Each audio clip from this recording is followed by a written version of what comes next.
여름철 조심해야 할 질환 알려드릴게요. 중앙대학교 의과대학 광명병원 가정의학과의 신우영 교수께서 알려주시겠습니다. 네, 여러분 요즘 날씨가 너무 덥기도 하고 습해서 기운도 없고 많이 지치실 텐데요. 네. 이런 때일수록 건강을 더 잘 지키셔야 합니다. 특히 이런 여름철에 유독 조심해야 하는 질환들이 있는데요. 오늘 제가 이 여름철 조심해야 하는 질환들에 대해서 알려드리려고 합니다. 여름철 가장 조심해야 하는 질환은 아무래도 이 식중독일 텐데요. 네, 식중독은 이 세균이나 바이러스 같은 이 유해 미생물 혹은 그런 미생물이 만들어낸 이 독소로 오염된 물이나 음식을 우리가 먹었을 때 나타나는 질환을 말합니다. 대표적인 증상이 속이 메스껍거나 구토, 설사, 복통 같은 증상을 보일 수가 있는데요. 이 여름 중에서도 특히 장마가 시작되는 이 7월부터 환자 수가 증가하는 경향이 있습니다. 근데 선생님, 네. 저기 여름에 식중독 조심하라는 거 우리가 다 알고 있지만 장마철에는 조금 그래도 비 때문에 기온이 조금 떨어져서 좀 선선해서 좀 괜찮을 것 같은데 왜 장마철이 더 위험할 수 있다는 거예요? 네, 이 장마철엔 기온과 함께 습도까지 같이 올라가기 때문인데요. 네, 이런 환경은 세균이 굉장히 좋아하는 환경이 됩니다.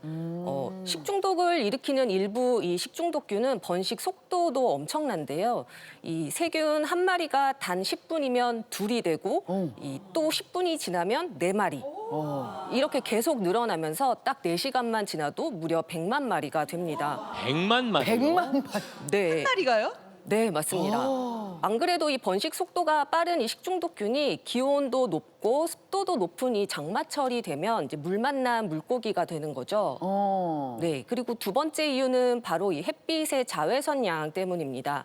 이 장마철에는 이제 흐린 날씨가 될 텐데 그래서 이 쨍쨍한 날씨에 비해서 이 햇빛의 자외선량이 줄어들게 되기가 쉽습니다. 네. 그런데 이 햇빛의 자외선에는 이 살균 효과가 있거든요. 이 장마철 흐린 날씨에는 이 햇빛이 구름 뒤로 가려지게 되기 때문에 이 아무래도 자연 살균 효과가 떨어지게 되고 식중독 위험이 올라갈 수밖에 없습니다. 그렇군요. 네, 마지막은 이 모기나 파리 같은 이 벌레들이 활발하게 활동을 하면서 이 세균이나 바이러스들을 퍼뜨리게 되는 건데요. 이 더운 날씨에 이 길이나 길가에 물 고인 곳이 많을 텐데 이런 환경에서 이 해충의 유충이 자라면서 이 개체 수가 급격하게 증가하게 됩니다. 그래서 이 장마철에 해충들이 더 기승을 부리게 되고요. 이런 다양한 원인들 때문에 균이나 이 바이러스에 오염된 음식을 섭취를 하게 되면 식중독에 걸리게 됩니다. 비가 와서 더위가 한풀 꺾였다고 방심하시면 안 되겠네요. 그러네요. 예, 그러겠어요. 네, 특히 여름철에 그러면 이 조심해야 하는 음식이 있을 텐데 어떤 게 떠오르실까요? 일단은 날것. 네, 뭐 이게 익힌 것 말고 날로 먹는 것들, 뭐 회나 뭐 육회 이런 것들이 위험할 것 같아요. 네, 맞습니다. 네. 되게 여름철에 식중독하면 생선회 많이 떠올리시는데요. 네. 네, 이 여름철에 증가하는 식중독균 중에 하나가 이 해산물에서 잘 발견이 되는 비브리오균입니다. 이 생선회를 비롯해서 우리 여름철에 많이들 드시는 뭐 물회나 조개구이도 조심을 하셔야 되고요. 조심해야 돼. 이 오염된 음식을 먹고 평균적으로 12시간에서 24시간 이내에 대개는 구토나 위경련, 뭐 설사, 발열, 뭐 두통까지도 동반이 될 수가 있습니다. 그래서 이런 비브리오균 식중독을 예방을 하시기 위해서는 신선하지 않은 이런 날것은 드시지 않는 게 좋고 네. 되도록이면 이제 음식은 익혀 먹는 게 좋겠고요. 특히 이 회나 조개류 같은 경우는 반드시 85도 이상의 온도에서 1분 이상 충분히 익혀 드시는 게 좋겠습니다. 또 이 냉동 음식을 조리를 하실 때 보통 이 싱크대에 꺼내놓고 해동을 하는 경우가 많은데요. 그렇게 되면 이 속은 언체로 남아 있는데 밖은 녹아서 세균이 자라고 있을 수가 있습니다. 네, 그래서 이 조리할 때는 전날에 미리 냉장고로 옮겨놓고 네. 해동을 하시거나 정말 시간이 급하다라고 하시면 전자레인지에 해동 기능을 이용을 하셔서 속까지 충분히 익혀주시는 게 좋겠습니다. 차라리 전자레인지에 급속 해동이 낫겠군요. 네, 왜요? 그렇습니다. 또 이 날 음식을 다루실 때 사용하는 이 도마나 칼 같은 조리 도구도 익힌 음식과 좀 구별을 해서 사용을 하시는 게 이 균을 옮기는 것을 방지를 하시는 데 도움이 됩니다. 네. 그러니까 날 음식 드실 때는 식당 현장에서 바로 드시고 네. 괜히 집에 포장해서 가시지 않는 게 좋겠어요. 그럴 것 같아요. 네. 두 번째 균은 바로 이 여름에 이 비브리오균보다 훨씬 흔하게 발견이 되는 살모넬라 균입니다. 살모넬라균 많이 들어봤어요.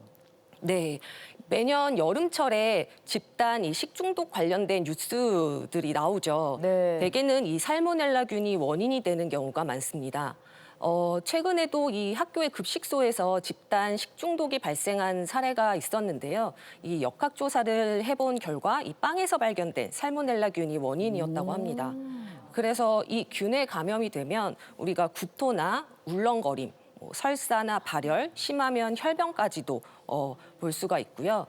이 살모넬라균은 주로 달걀에서 많이 발견이 되기 때문에 우리 이 달걀을 이용한 음식들 많죠. 뭐 김밥이나 뭐 빵 같은 음식도 네. 있을 수 그래서 있고요. 빵까지 갔구나. 또는 이 덜 익힌 닭고기나 돼지고기, 뭐 살균하지 않은 우유나 이 개봉된 상태에서 녹았다가 다시 얼린 아이스크림 같은 이런 다양한 음식들에도 이 살모넬라균이 있을 수가 있어서 주의가 필요하겠습니다. 아니 근데 달걀, 우유, 아이스크림 이런 거는 우리 막 주위에 흔하게 볼 수 있는 그런 음식들이잖아요.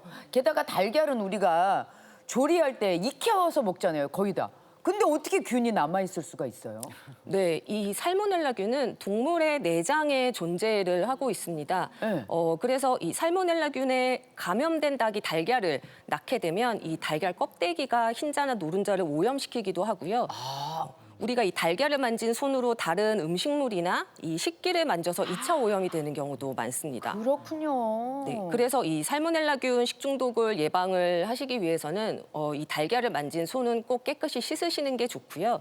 이 70도 이상의 온도에서 1분 이상 가열해서 드시고 또 음식을 조리하고 나서도 최대한 빨리 드시는 게 좋습니다. 오래 상온에 두지 마시고 한두 시간 안에는 바로 냉장고에 보관을 하시는 게 도움이 되고요.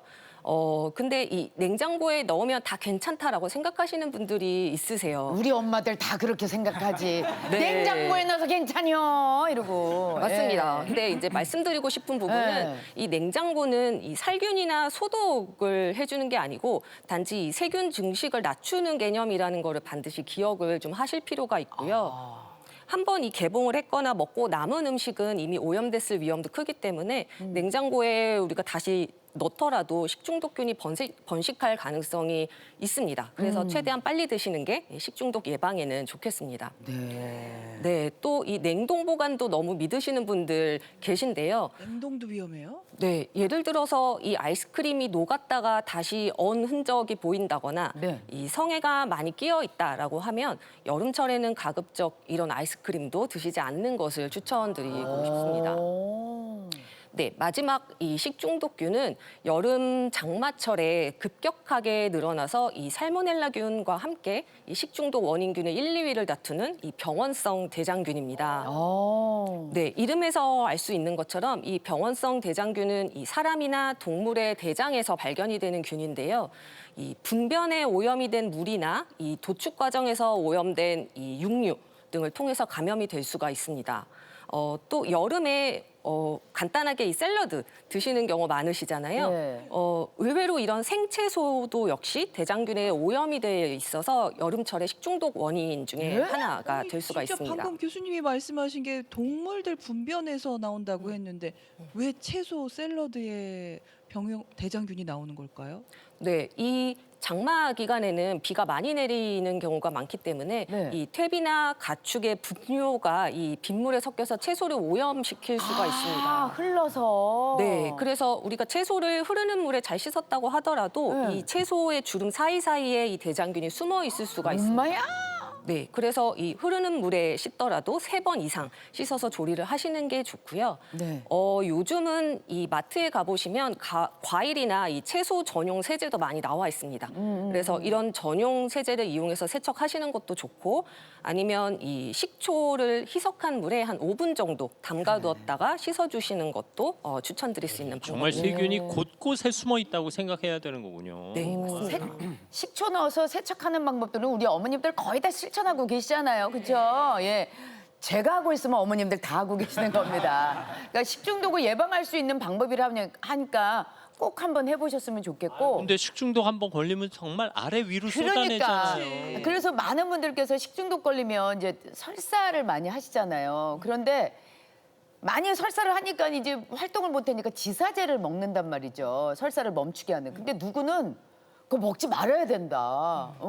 다 쏟아내야 된다. 막 이런 사람들도 있고 어떻게 해야 되는 거예요? 네, 사실 설사하는 것을 가장 이제 힘들어하고 불편해하시게 되죠. 아프. 맞습니다. 근데 설사는 사실은 이제 우리 몸이 이 해로운 독소를 빼내려고 하는 자연스러운 과정에서 생기는 거기 때문에 이 지사제를 바로 드시는 거는 꼭 좋지 않을 수가 있고요. 그래요. 네, 사실 이 식중독에 걸렸다고 하면 이 의사들이 사실 가장 걱정하는 거는 바로 탈수입니다. 네, 이 탈수는 이 심할 경우에 의식 저하나 쇼크 상태로까지 갈 수가 있기 때문인데요. 만약에 이 식중독에 걸리고 나서 우리가 이 체온이 38도가 넘는 고열이 있다거나 혈변을 본다거나 네, 아니면 이 구토나 설사가 너무 심해서 하루에 5번 이상 지속된다.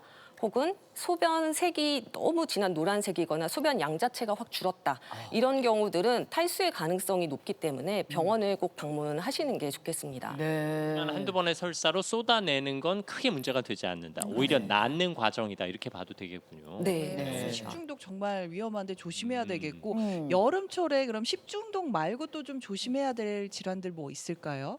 네, 여름철에는 온도와 습도가 같이 올라가는 환경이 되는데 이 균들이 번식하기 아주 좋은 조건입니다. 그래서 그 균 중에 하나가 바로 말씀드렸던 이 식중독이고요. 이번에 말씀드릴 건 바로 무좀입니다. 무조. 네, 무좀은 이 피부 사상균이라고 하는 곰팡이균이 우리 피부의 각질층에 감염이 되는 질환인데요. 이 사진을 보시면 이 첫 번째가 이 발톱에 생긴 무좀입니다. 네. 이 곰팡이균 때문에 발톱이 두꺼워지거나 이 부스러지기도 하고요. 그 오른쪽 사진이 발에 생긴 무좀을 보여주는데 이 피부가 저렇게 하얗게 짓무르거나 각질이 벗겨지는 경우도 있고요. 굉장히 가려울 수가 있습니다. 그냥 보기만 해도 가려울 것 같아요. 그런데 왜 이 무좀이 장마철에 더 심해지는 거예요?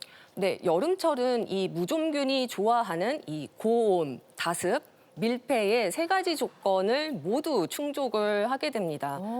특히 이 비가 올 때 많이 심는 장화만 봐도 이 3가지 조건을 모두 충족하게 되거든요. 그러네요. 그래서 곰팡이균이 굉장히 번식하기가 쉽고 그럼 저 정도로 무좀이 심하면 슬리퍼를 신고 다니는 게 공기도 통하고 좋지 않을까요? 네, 이 특히 여름철에 슬리퍼나 샌들 신고 맨발로 다니는 분들 많으시죠. 네네네. 근데 이런 신발들은 발을 제대로 잡아주지 못하기 때문에 낙상의 위험이 있기도 하지만 특히 이 비가 올 때 비에 젖은 발은 이 장시간 습한 상태가 되는데 이런 점들이 이 무좀균이 번식하기 아주 좋은 조건이 됩니다. 오히려 안 좋은 상황이 되는군요. 네, 그럴 수 있습니다. 게다가 이 길에 고인물이나 오염된 빗물이 이 피부나 발가락 사이에 닿게 되기도 쉬운데 그렇게 되면 이 세균이나 곰팡이 감염 위험도 높아질 수밖에 없습니다. 네, 그래서 어떻게 해야 무좀을 예방할 수 있어요? 네, 그래서 무좀을 예방을 하기 위해서는 우리가 외출했다가 돌아오면 발을 잘 씻고 발가락 사이사이까지 완전히 잘 말리고 통풍을 잘 시켜주시는 게 좋고요. 네. 특히 이 빗물에 젖은 양말 같은 경우는 즉시 갈아 신으시고 그쵸. 평소 발을 차갑고 건조하게 유지하시는 게 좋습니다.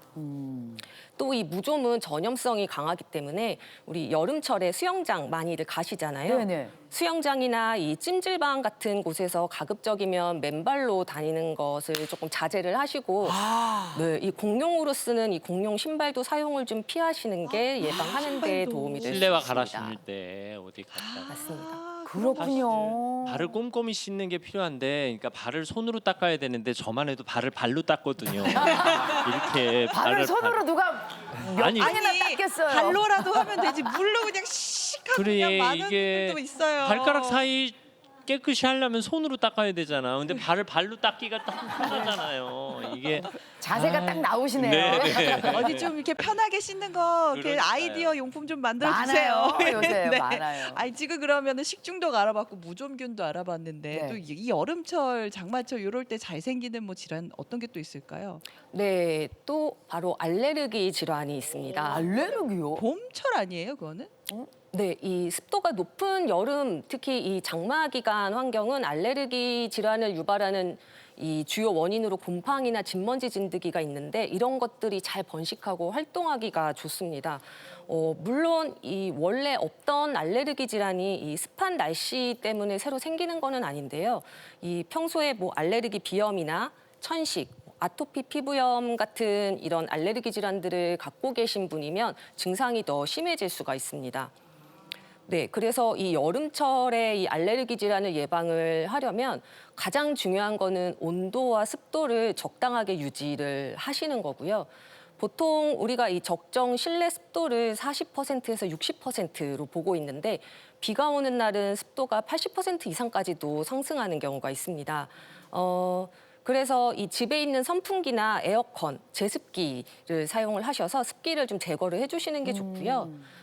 그리고 주의하실 점은 이 곰팡이가 보통 에어컨 바람을 타고 날아다니는 경우가 많습니다. 그래서 이 에어컨 필터도 주기적으로 청소를 해주시는 게 좋고요. 또 이 날이 좀 갠 날은 집안 창문도 좀 자주 열어서 바람이 잘 통하도록 환기를 좀 시켜주시는 게 좋습니다. 또 이 집안 구석구석 깨끗이 청소도 좀 하셔서 집안 곳곳에 피어 있는 곰팡이도 제거를 해주시는 게 도움이 될 수 있습니다. 네. 가끔 여름에 더 우울해진다 이런 분들 계시거든요. 이것도 맞는 얘기인가요? 네, 제가 안 그래도 말씀드리려고 하는 질환이 계절성 우울증인데요. 네. 장마철에 흐리고 비 오는 날이 지속되면 아무래도 이 야외 활동도 줄어들게 되고 햇빛도 충분히 받지 못하게 되죠. 예, 그러면 우리 뇌에서는 이 행복 호르몬이라고 하는 이 세로토닌은 줄어들게 되고 또 이 수면할 때 나와야 되는 호르몬인 멜라토닌은 늘어나게 됩니다. 그렇게 되면 우리는 나른하거나 기분이 가라앉고 우울감까지 느끼실 수도 있고요. 침울한 기분이 들 수도 있습니다. 보통은 이러한 증상들이 일시적이지만 이런 우울감이 2주 이상 지속된다거나 이 일상생활에 지장을 줄 정도다라고 하시면 병원을 내원하셔서 상담받는 것도 좋고요. 또 이 비가 그친 틈을 타서 좀 가벼운 산책을 좀 해보신다거나 맞아. 네, 실내에 계실 때도 가급적이면 이 해가 많이 드는 창가에서 생활을 하시는 것도 좋은 방법이 될 수가 있고요.